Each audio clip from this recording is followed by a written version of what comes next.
Under pour Payet. Oh, extraordinaire. Dimitri Payet rend fou les Marseillais, fou de bonheur. La spéciale Dimitri Payet, Lorissa Mama, Gilliane Flequet. Après un mois de Coupe du Monde, la Ligue 1 reprend ses droits cette semaine contre Toulouse. Et pour accrocher le podium en fin de saison, l'OM pourrait compter sur un Dimitri Payet retrouvé. Le Réunionnais a vécu un début de saison difficile sans avoir la confiance de son entraîneur Igor Tudor. Le nouvel épisode d'une carrière faite de haut et de bas. Dans ce podcast, la spéciale, nous sommes partis à la rencontre de ceux qui ont croisé Dimitri Payet. De la Réunion à Marseille en passant par Nantes ou West Ham, pour comprendre la carrière intermittente et contrastée de ce virtuose. Pour comprendre pourquoi il nous aura autant séduit que frustré. Pour se projeter surtout sur la trace qu'il laissera dans la grande histoire de l'OM. Épisode 5, le Marseillais à vie. Marseille, été 2022. L'histoire de cette saison 2022-2023 avait tout pour être belle. Un Dimitri Payet retrouvé sur le plan sportif, apaisé dans sa vie, un billet pour la Ligue des Champions, une dernière occasion d'y être à la hauteur après une succession de campagnes ratées. Mais cette phase de groupe, Dimitri Payet l'aura plutôt passé sur le banc de touche. La faute au nouveau cap imposé par la direction de l'OM cet été et au choix du nouvel entraîneur pour qui le Réunionnais n'était plus un élément essentiel. Salut à toutes et à tous, bienvenue dans ce mercredi C'est Foot spécial, à un peu plus de 3 semaines maintenant de la reprise du championnat. Ce sera le dimanche 7 août face à Reims au Vélodrome et un mois après l'ouverture du marché des transferts estivales. On va parler mercato de l'OM. Justement, on va répondre à quelques questions. Pourquoi Sampaoli a décidé de quitter le navire? Que vaut Igor Tudor, son successeur sur le banc? Pourquoi Mauro Camoranesi a quitté le staff une semaine seulement après son arrivée aux côtés du technicien de l'OM? Une intersaison mouvementée, comme toujours ou presque, du côté de la commanderie. Gilliane, tu es journaliste au service web de la Provence et tu suis l'OM. Alors l'arrivée d'Igor Tudor a-t-elle fait exploser Dimitri Payet et le vestiaire? Alors exploser non, mais elle lui fait passer un été mouvementé. Les joueurs cadres de Sampaoli ont vu arriver un nouvel entraîneur, aux méthodes radicalement différentes, qui va leur imposer une préparation intense à l'italienne, comme on le surnomme, et ça va donner plusieurs clashs à l'entraînement, avec Amavi et Gerson.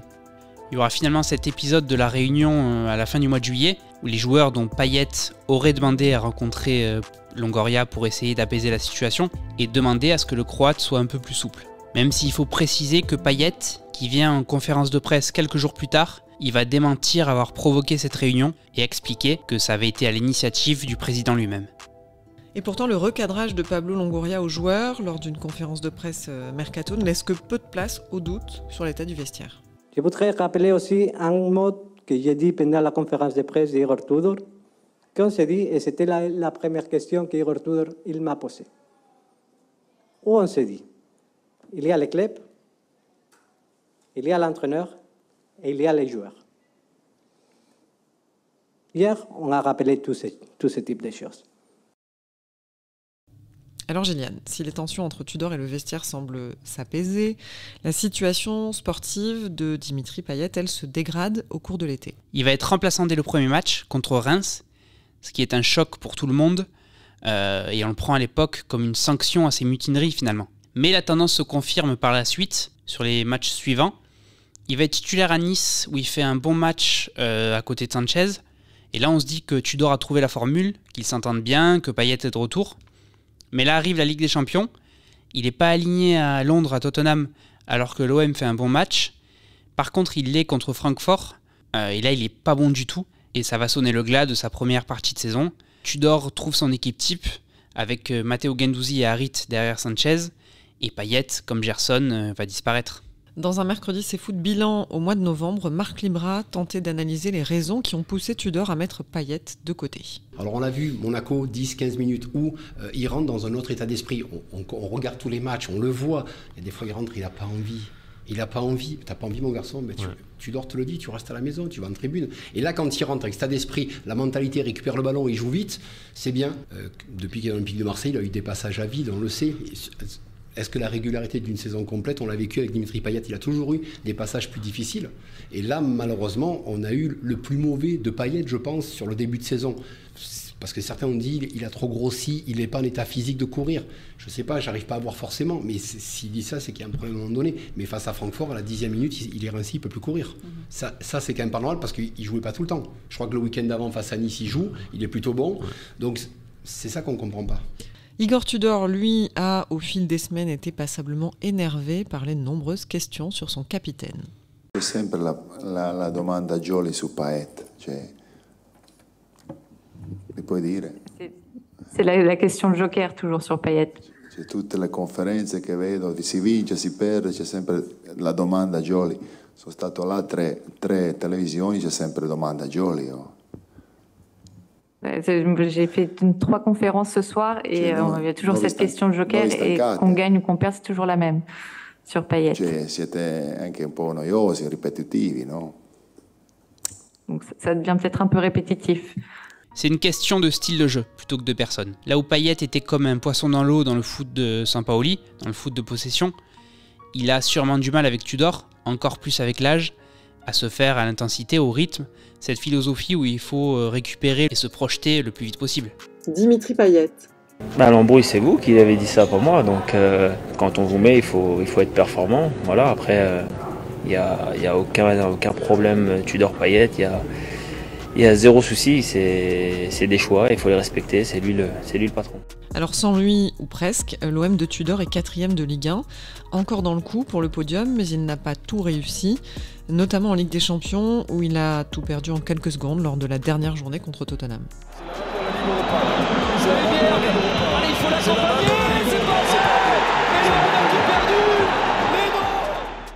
C'est triste pour lui, oui, quand on connaît son passif avec la C1, mais ça semble être aussi une faute tactique de la part de Tudor. Peut-être que la présence de Payet aurait été importante pour calmer le jeu, mettre le pied sur le ballon dans les dernières minutes. Et Tudor va le reconnaître lui-même 2 jours après, expliquer qu'il aurait dû faire entrer Payet plus tôt. Tout ça pour le laisser une nouvelle fois sur le banc le match suivant contre Lyon. Interrogé 3 jours avant OM Monaco, Amin Harit, proche de Dimitri Payet dans la vie, nous expliquait comment il l'avait vécu. C'est un professionnel, il a eu assez de moments, je pense, un peu plus compliqués dans sa carrière. En dehors du terrain ou sur le terrain, c'est toujours le même. Pour moi, il a pas changé au niveau de son attitude. Il est toujours souriant, il essaye de garder le sourire. Après, vous dire qu'il est heureux à 200%, ce serait vous mentir parce que voilà, c'est un compétiteur et il a envie de jouer. Mais à nous, au groupe, il nous montre rien. Il est toujours impliqué.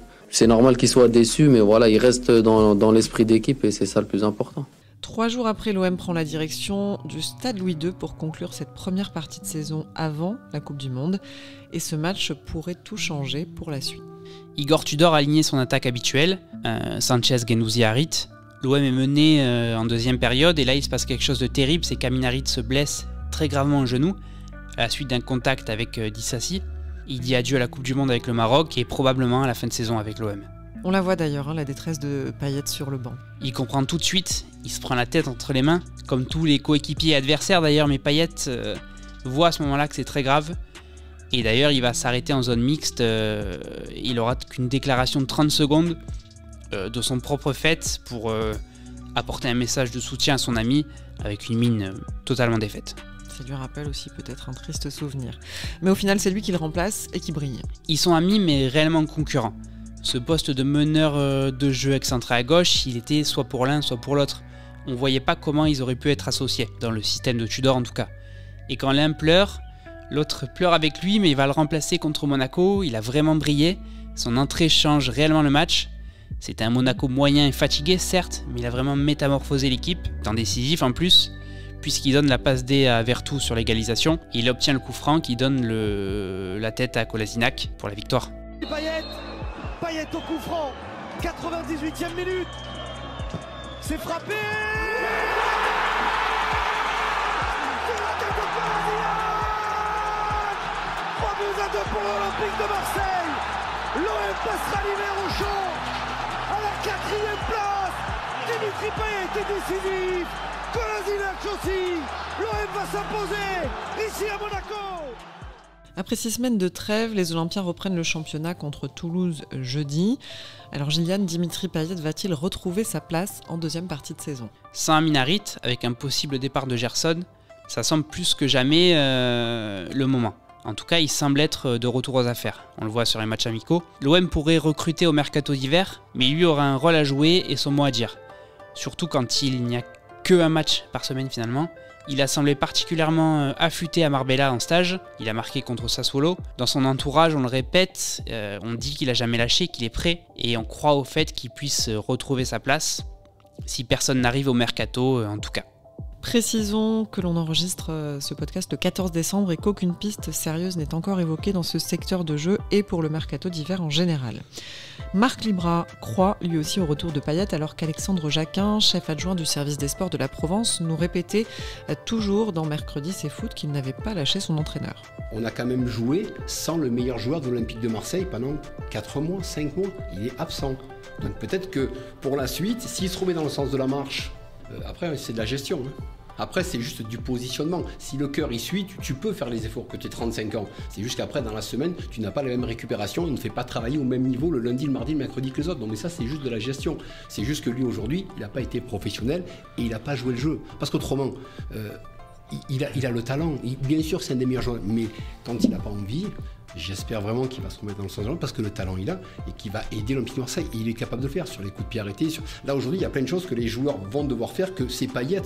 L'artificier, Kolasinac met un but de la tête, mais je pense que si Kolasinac ne touche pas, Nubel il était aux fraises, il se baladait, le ballon il peut rentrer direct, il peut marquer direct Payet sur ce genre de coup de pied arrêté à la 93e. Donc je pense que ça va être la clé, la suite pour l'Olympique de Marseille si lui se remet dans le sens de la marche. Mais c'est au niveau physique. Pourquoi pas moi je crois toujours qu'il est capable de le faire. S'il ne fait pas les efforts, il restera sur le banc. S'il fait les efforts, je me languis de le revoir comme face à Monaco. Il a envie, il va au tacle, il va au charbon, il fait les efforts. Et tout le monde le voit en plus, les joueurs aussi le voient. Il a eu, alors c'est pas lui faire offense que de dire, mais il peut avoir un comportement néfaste dans le vestiaire. Il a eu par le passé, selon les périodes. Il l'a pas eu cette fois. Mais quand Dimitri Payet décide que ça va plus avec Villas-Boas, il avait une influence dans le vestiaire qui faisait que les autres comprenaient que ça allait plus avec Villas-Boas.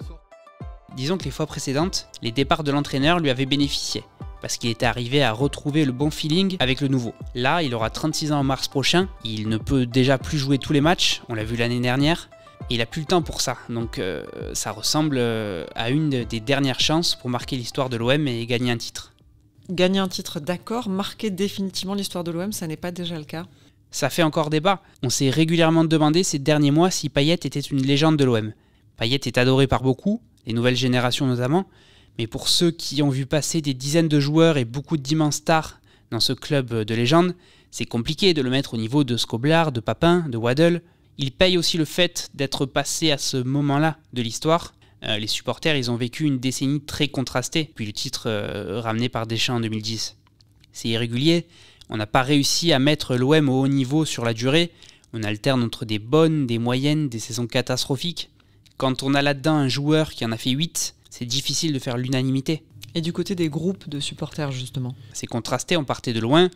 On a notamment parlé des incidents de la commanderie. Il n'y avait d'ailleurs jamais eu tifo à son effigie au Vélodrome jusqu'à l'année dernière, alors même que Benedetto ou Gustavo en avaient eu, alors qu'ils avaient peut-être moins apporté à l'histoire de l'OM.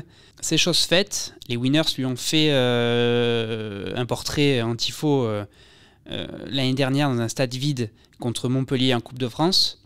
Et il les avait d'ailleurs remerciés, alors il avait été les voir après le match, mais il les avait remerciés en marquant le pénalty de la victoire et de la qualification devant ce fameux tifo.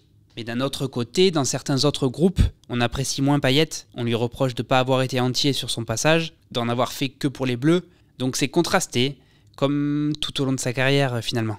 Dimitri Payet. Comme je l'ai dit, dans une histoire d'amour, il y a des hauts, il y a des bas. Mais voilà, on peut voir que, voilà, comme je l'ai dit, l'amour triomphe toujours. Je pense que depuis un an, depuis ces événements, j'ai beaucoup travaillé. Reste qu'à Monaco, après la victoire, il a été scandé par le parquage. Dès qu'il rentre, il est applaudi, alors même qu'il n'avait pas des performances exceptionnelles. Donc ça montre qu'on le reconnaît de plus en plus. De toute façon, il restera des buts, des actions fantastiques qu'on ne pourra pas oublier. Des highlights, le but contre le PAOK d'avril dernier au Vélodrome, c'est l'un des plus beaux qu'on y ait vu. C'est une combinaison Under pour Payet. Extraordinaire! Dimitri Payet rend fou les Marseillais, fou de bonheur, fou de génie. Ça fait 2-0, un but mémorable, Dimitri Payet. Pour lui, par contre, il n'y a pas de débat. C'est un vrai amoureux de l'OM et de Marseille. Ça fait quelques années, il a été marqué par son premier passage. Il est revenu en partie pour ça, on l'a dit. Il adore ce club, il adore cette ville. Il a dit à ses proches qu'il ne la quitterait jamais. Et il y a même de plus en plus un rôle social. Il a été invité par Emmanuel Macron lors de son discours pour la présentation du Marseille en grand au Faro. Il répond à peu près à toutes les demandes de maillots en faveur d'œuvres qui sont envoyées à son entourage. Donc on voit qu'il aime cette ville et qu'il la prend à cœur en tout cas. Et il ne partira pas. Il est lié avec l'OM dans un contrat qu'on a appelé Marseillais à vie, qui était un salaire dégressif. C'était un beau geste, mais qui lui assurait à l'époque surtout d'avoir un contrat jusqu'à la fin de sa carrière. Mais c'est plus que ce contrat-là. Lui, il est lié à ce club, à cette ville, on l'a dit. Il y a eu des rumeurs cet été par la presse sud-américaine sur un intérêt des Tigresses. Il avait fait un post Insta assez rapidement avec ce maillot Marseillais à vie pour dire que non, il partirait jamais. Oui, c'est ça. Lui a toujours fait taire les rumeurs. Alors, tu l'as dit, Gillian, Dimitri Payet approche des 36 ans. Donc, ça veut dire qu'il va bientôt se reconvertir. Qu'est-ce qu'il se voit faire après ? Alors, il y avait une reconversion qui avait été négociée, qui avait été évoquée au moment de la signature de son dernier contrat. On nous dit qu'il est intéressé par les jeunes, par la formation. Il constate que le vivier marseillais n'est pas suffisamment récupéré par l'OM. Et on nous parle de ça, on parle qu'il se verrait bien avoir un rôle sur la formation en tout cas, pour l'instant. Il traîne souvent à l'OM Campus, Dimitri Payet, puisqu'il a ses garçons qui jouent à l'OM. Avant de parler de reconversion, parce qu'on anticipe un peu beaucoup là, Gillian, Dimitri Payet a un rendez-vous qui pourrait lui tenir énormément à cœur. L'OM fera son entrée en lice en Coupe de France contre Hyères. Et cela ressemble, on en parlait à l'instant, à une de ses dernières occasions d'aller chercher enfin un titre avec son club et dans sa carrière en général. Oui, alors on ne sait pas ce qui peut se passer, on ne sait pas si c'est sa dernière demi-saison, sûrement pas. Mais en tout cas, avec Paris qui en prend beaucoup, les occasions de titre sont rares, donc le championnat cette année, ça va être compliqué. Chaque Coupe de France qui jouera sera l'une de ses dernières occasions. C'est un joueur qui n'a pas de titre, il est toujours passé au mauvais moment, au mauvais endroit partout. La saison d'avant, la saison d'après, la mauvaise saison du club. Et c'est une anomalie réelle que ce joueur-là n'ait pas de titre au-delà de sa carrière intermittente et contrastée. Mais l'image du capitaine qui lève la Coupe de France, elle serait belle quand même pour finir une carrière ou approcher d'une fin de carrière. C'était la spéciale Dimitri Payet, le nouveau podcast OM de la Provence, signé Gillian Flequet et présenté par Loris Amama.